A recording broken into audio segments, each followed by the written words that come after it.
The petitioners herein claim themselves to be duly recognized committee of management and the manager of a registered society in the name of Arya Degree College Association Mawana Meerut. Stop.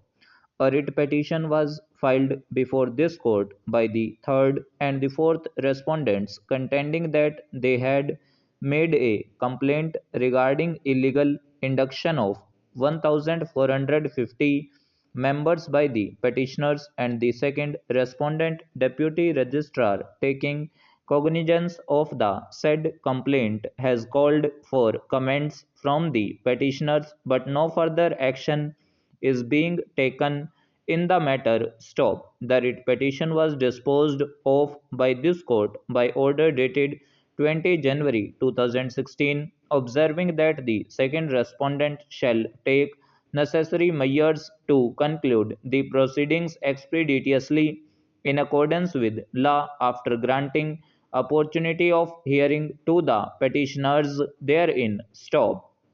Following the directions given in the writ petition, the second respondent issued notice to the petitioners and they appeared before him on 4/2/2016. Stop. However, they failed to produce the original records before him relating to the induction of 1,450 members in the general body. Stop stanza by the impugned communication dated 18/2/2016, the second respondent has informed the petitioners that in view of failure on part of the petitioners in producing the original records despite several notices, he is unable to comply with the orders of this court. Stop. It has further been observed that in the absence of the original record being produced before him, the induction of new members appears to be doubtful. Stop. It has further been noted that in such circumstances,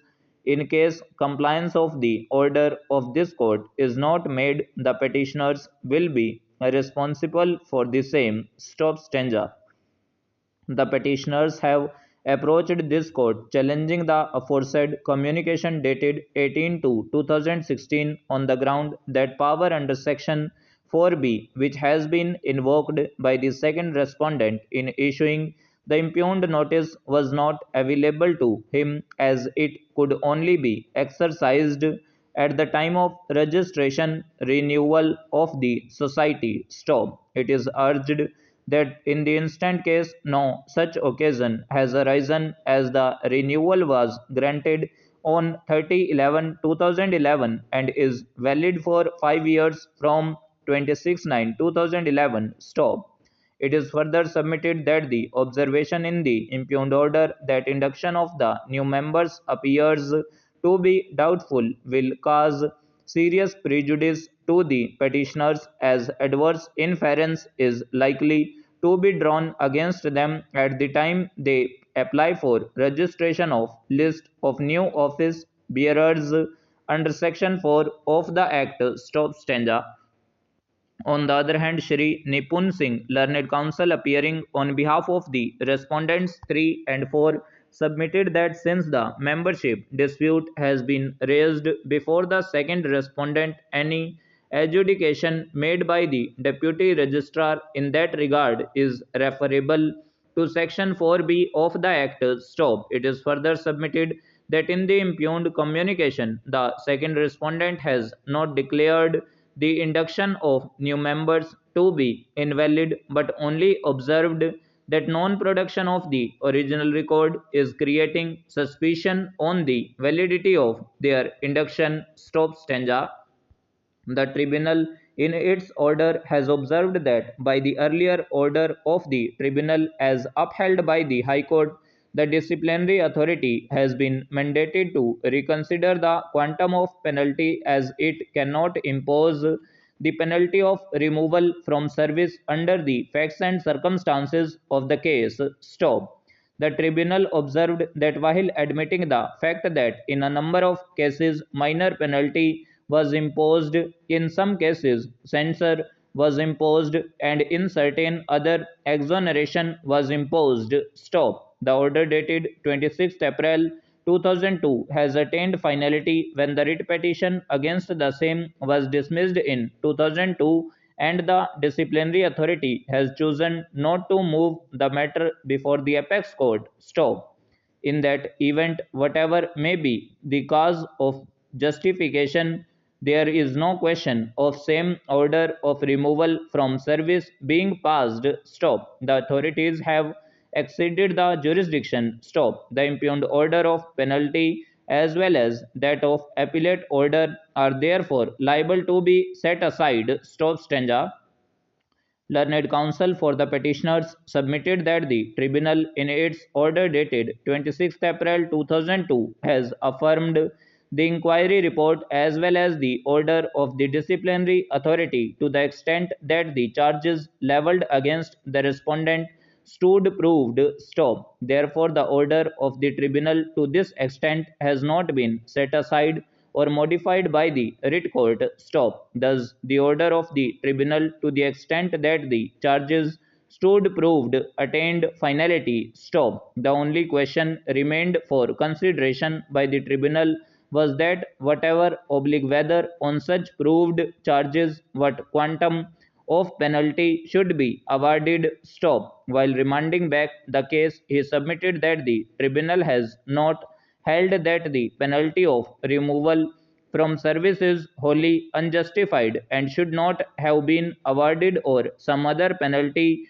would have been awarded. Stop. The tribunal had remanded back the case to the disciplinary authority for consideration of the quantum of punishment of afresh. Stop.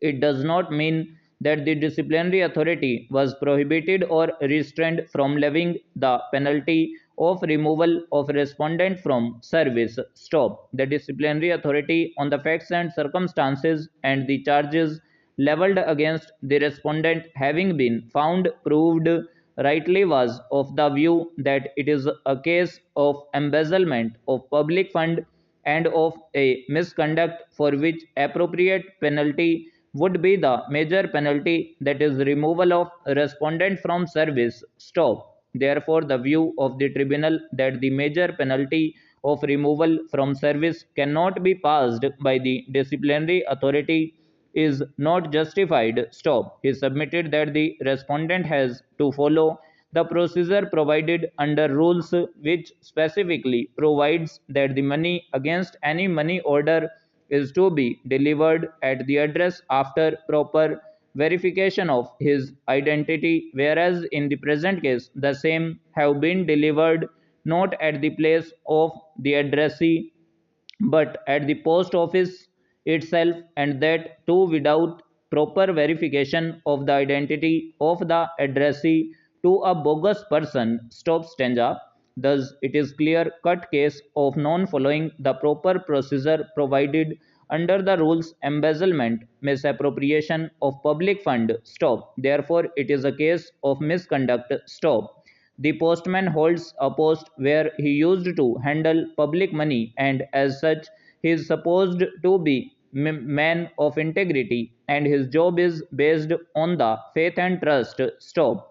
The respondent was bound to deliver the money against the money order to the genuine and eligible person who was entitled to receive the money at the addressee's place of residence after proper verification of his identity, which he completely failed to do, and therefore major penalty awarded by the disciplinary authority of removal from service was wholly justified. Stop.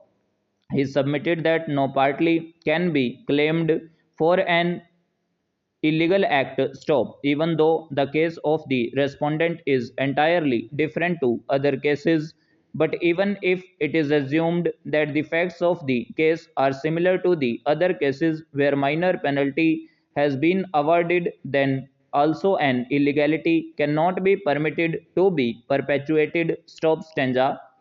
It is also relevant to indicate that the appellate court, while allowing the special appeal, even though at that point of time the mother of the petitioner had not been acquitted, keeping the equity in favor of the petitioner. Stop.